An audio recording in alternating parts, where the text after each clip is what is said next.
Hello, live, pre-taped for my Oscars broadcast. It's me waffling on about stuff.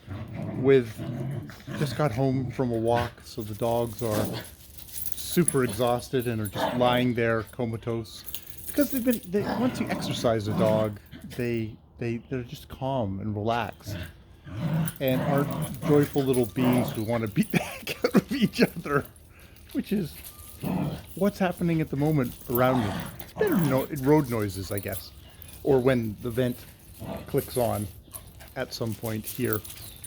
I thought I'd just stop by and say hello. Hi, it's Jay. Hey guys.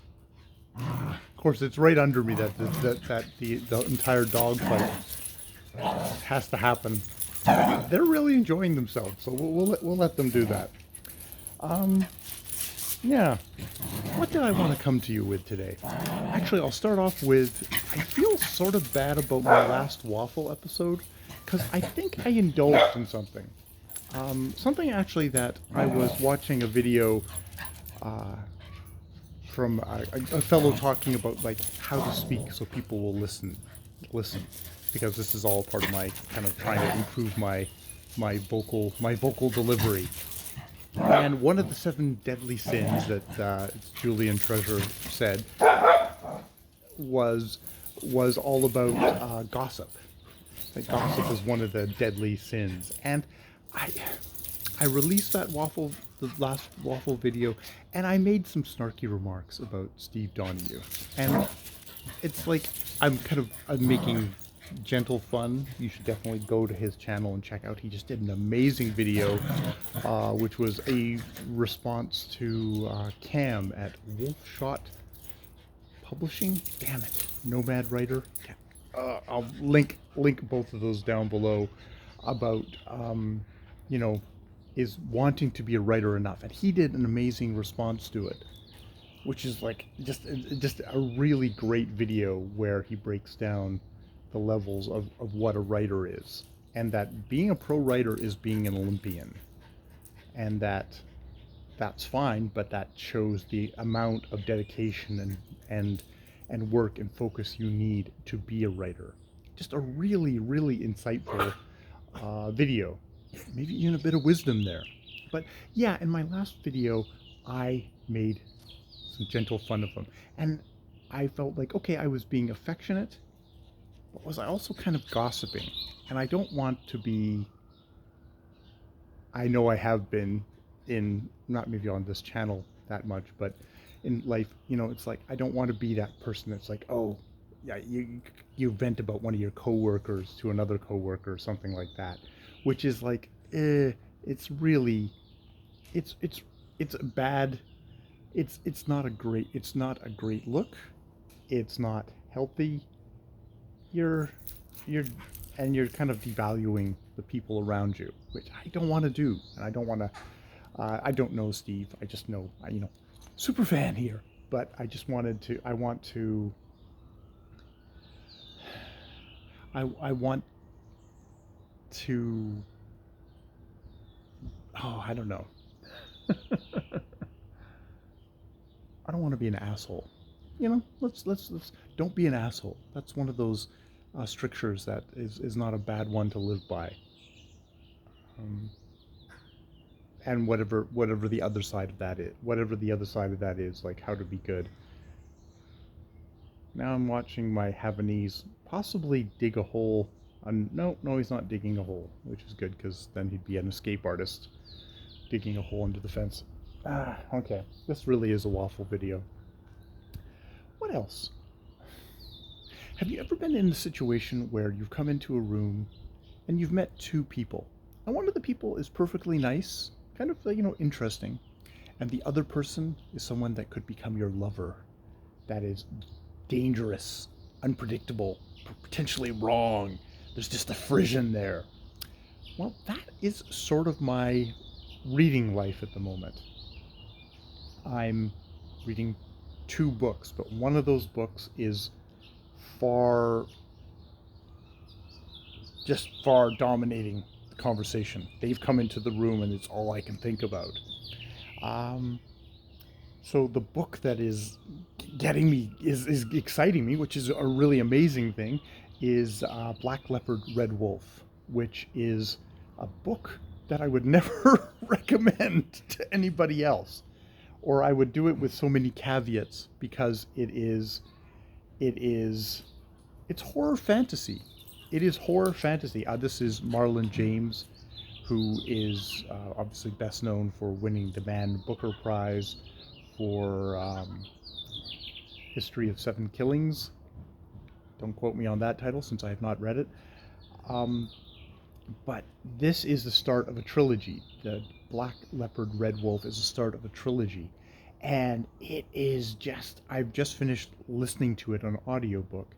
And I got about halfway through, and the first thing what I did is my very rare trips to a bookstore nowadays, I picked up I picked not the hardback. God, that would be insane.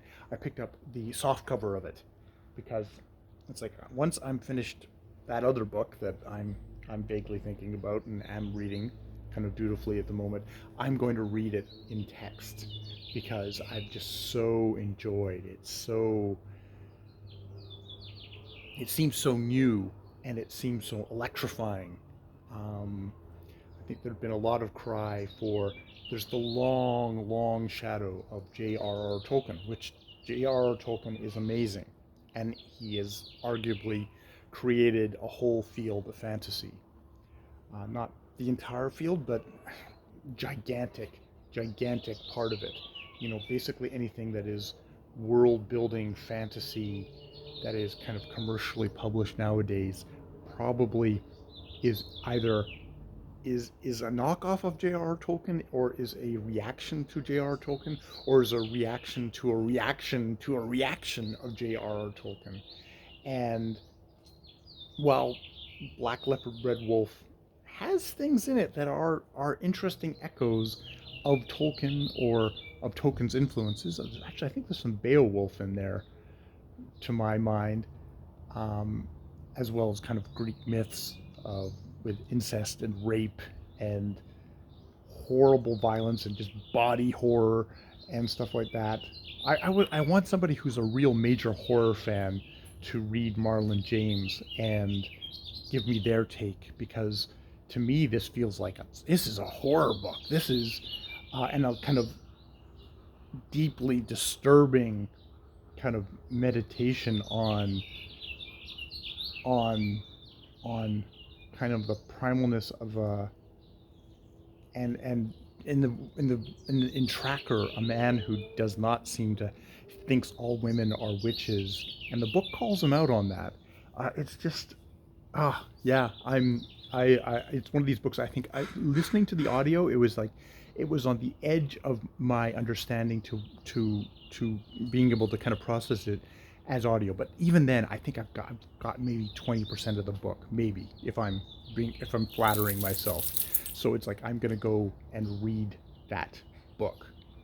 So that's been happening, but it's like it's the gigantic presence in the room, which has unfortunately pushed to a side Hilary Mantel's A Place of Greater Safety. Her book, kind of a sweeping book, multi-character book on the French Revolution, very much from the revolutionaries' standpoint. Not surprising with someone like Hilary Mantel. You think about Thomas Cromwell. She's interested the figure of Thomas Cromwell. She's interested in this commoner who's come amongst these royals and is despised because of his commonness and his capabilities. And unfortunately, Place of Greater Safety is suffering under the comparison of both Hilary Mantel's work or Cromwell series, which comes later. Place of Greater Safety, I think, was published in 1992, I think, and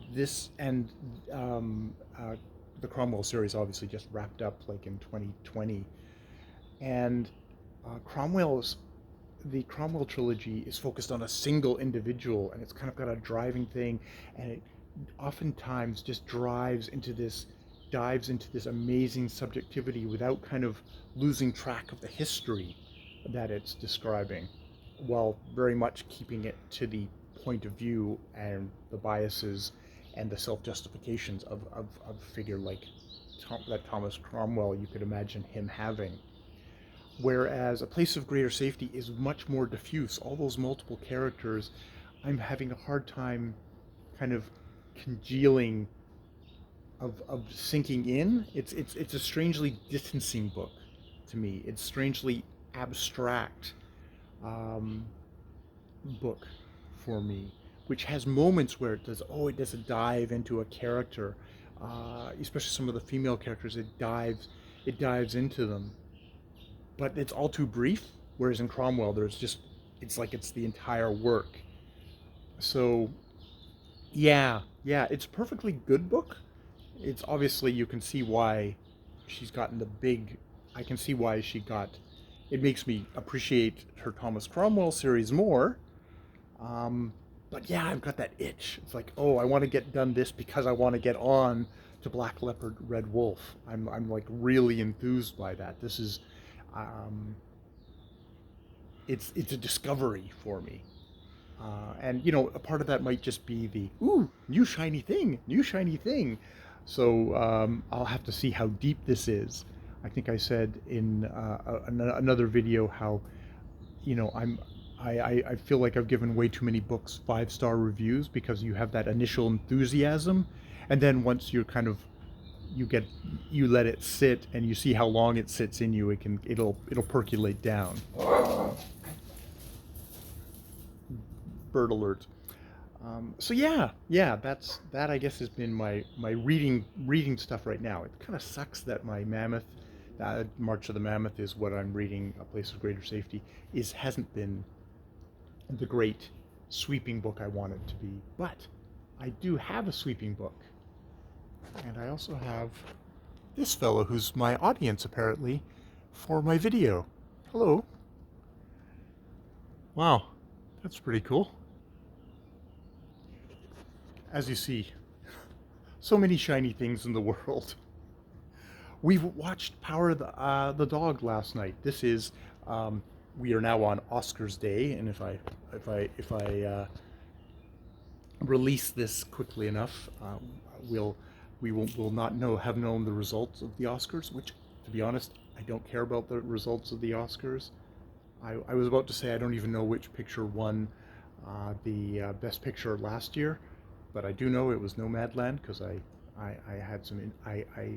thought that was an interesting movie, and strangely enough, with sweeping Western vistas, even though Power of the Dog I think is filmed in New Zealand, it's still got the vistas of a Western.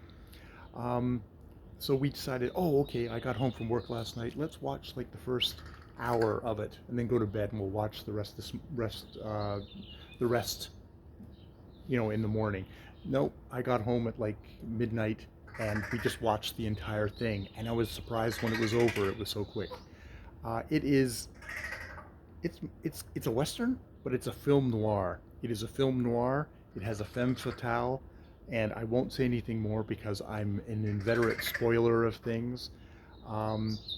I know that some people, for their tastes, it was boring. For me, it was a big tension fest the whole time, going, oh no, oh no, oh no. Probably going with my theme of Black Leopard, Red Wolf. It is very much some really interesting works on masculinity in both of them. Black Leopard, Red Wolf, far more confrontational in that, and far more open in its gay themes in that as well. Though another work where the whole idea of a man who likes other men doesn't particularly mean that they're not dangerous as hell, and don't have, yeah. So this is my Oscars broadcast, I guess, taped, like a hunk of the Oscars is this year, where they've shoved a bunch of categories into pre-taped pre-taped sections, which sucks. But for me, the Oscars, I don't care about who actually wins. It's more I get together with my family. We all I print out the Vanity Fair ballot. We fill out the ballot, and I buy a chocolate bunny each year and force everybody else to fill out their ballot. And then invariably, because I love to listen to reviews and watch a few movies, I invariably lose, usually to Jackie. Jackie is usually the king of our Oscars pool, and the we'll see who wins the golden bunny this year. The golden lint bunny, which is what I use as the prize. So that's how I'm going to be spending that, and probably some takeout food is how I'm going to spend Oscars night. Far more about the sociability and the dresses and the speeches than about the results. The results are irrelevant. Though, happy for the winners, happy for the nominees. Just happy to be here. Just happy to be here and not to be nominated. All right, I've definitely waffled long enough. We had wildlife.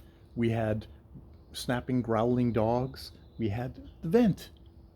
I'll now go inside and do all the fun stuff for the day.